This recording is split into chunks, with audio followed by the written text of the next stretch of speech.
welcome to the Better Workday Podcast with your host, Niamh Moynihan. Niamh, what are some ways teams can come together to make sure that the hybrid model is working for everybody?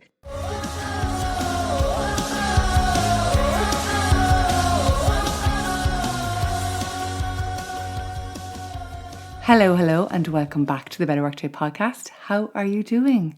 By the time this episode is released, I will be on my holidays. I am taking a week off with the family and we are going to Disneyland Paris, and I cannot wait. So this week's episode is designed to be short and to give you an opportunity to reflect on hybrid working, if that's a model that you're currently working in.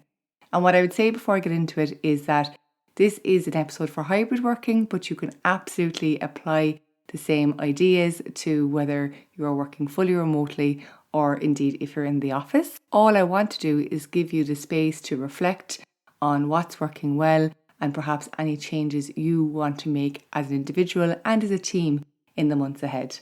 And the framework I'm going to use is really, really simple.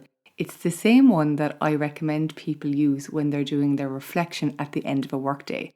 And quick side note, studies have shown that if you spend the last 15 minutes of your day reflecting, instead of trying to cram in one more task, you are 25% more productive.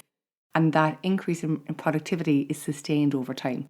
And that's really because you're giving yourself a chance to think, to make better decisions, and to move forward with more intention. And the questions I usually recommend people ask themselves during these reflection sessions are: what's working well? What's not working well? And what can I do differently? And while it's normally applied to a working day, these set of questions can be just as easily applied to hybrid. Because I think a lot of people are impatient with the hybrid working model. A lot of people feel like it should be figured out by now.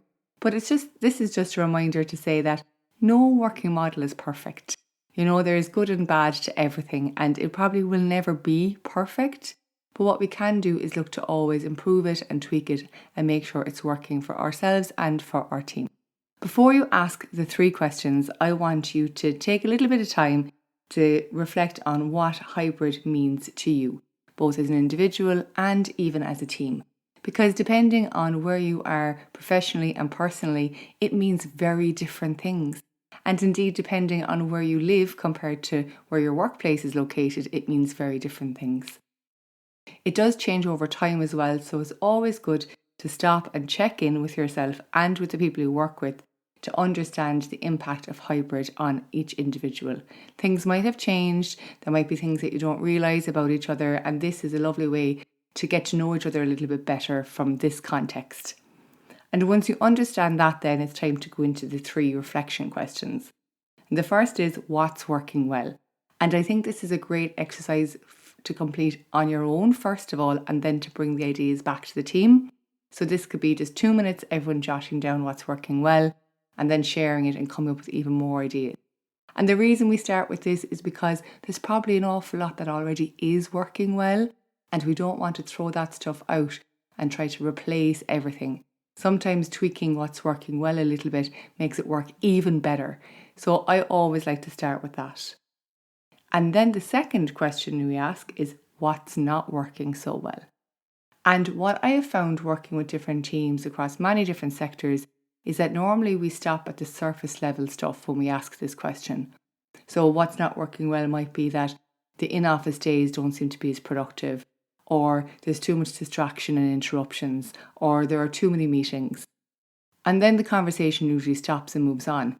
But I want to challenge you today, or suggest today, that you pause there for a moment and don't rush to the next question. And go a little bit deeper to understand why they are a problem or why they aren't working well.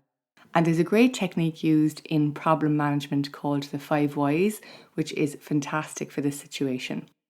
So all you do is you ask what's not working well, and we'll say, for example, there are too many meetings. And then you ask, why is that a problem? And you get an answer, and then you keep asking why, keep digging 4 or 5 layers down to understand what's really causing the problem. Because usually it's not what we say first. And I know that work is very busy for a lot of people. It is Q4 and it's very easy to try to get back into doing the work. But I do believe that spending a little bit more time on understanding what the root cause of the day-to-day issues are is well worth it, because otherwise you're fixing the wrong thing. You're fixing the symptoms and not the problem. So it really is a good opportunity at this time of year to do it, because if you identify any changes, you can plan to implement them in the new year. And then that leads you on to the third question. What can you do differently? And remember, it will never be perfect. And I recommend an experiment-based approach for this. If there are things you'd like to try based on the conversations that you're having, try them as an experiment. A small experiment could last as long as 4 weeks. Try something different for 4 weeks and then come back as a group and assess whether or not it's making improvement. Bigger changes might need 6 months for you to test to see if they're working.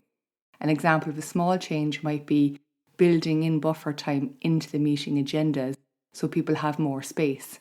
You could try that out for a few weeks, see if it works. A bigger change could be perhaps changing your anchor days or how you engage with people in the office, and that will take more time. So do look at things as experiments, again, always trying to improve and refine. And when we look at it this way, it's not a permanent change, and so we can tweak it again if it's not working. And I just want you to imagine for a moment what the potential for improvement is when we do take the time to have these conversations as a group, not stop at just the symptoms and continue on to say, what are we going to test? What are we going to try out to really make a difference? I know most organisations have company-wide policies that govern the high-level stuff when it comes to hybrid working, but there is so much that you can do at a team and individual level. Okay, that's it for me from this episode. I'm going to go finish packing. I hope you have a great week. As always, please share this with a friend or colleague who might find it helpful. And until next week, stay well and have a better workday. Thank you for tuning in. We hope you enjoyed this episode. The Better Workday podcast is about helping you have a better workday. So we'd love to hear your thoughts and questions. You can find our social media details as well as any references from this episode in the show notes.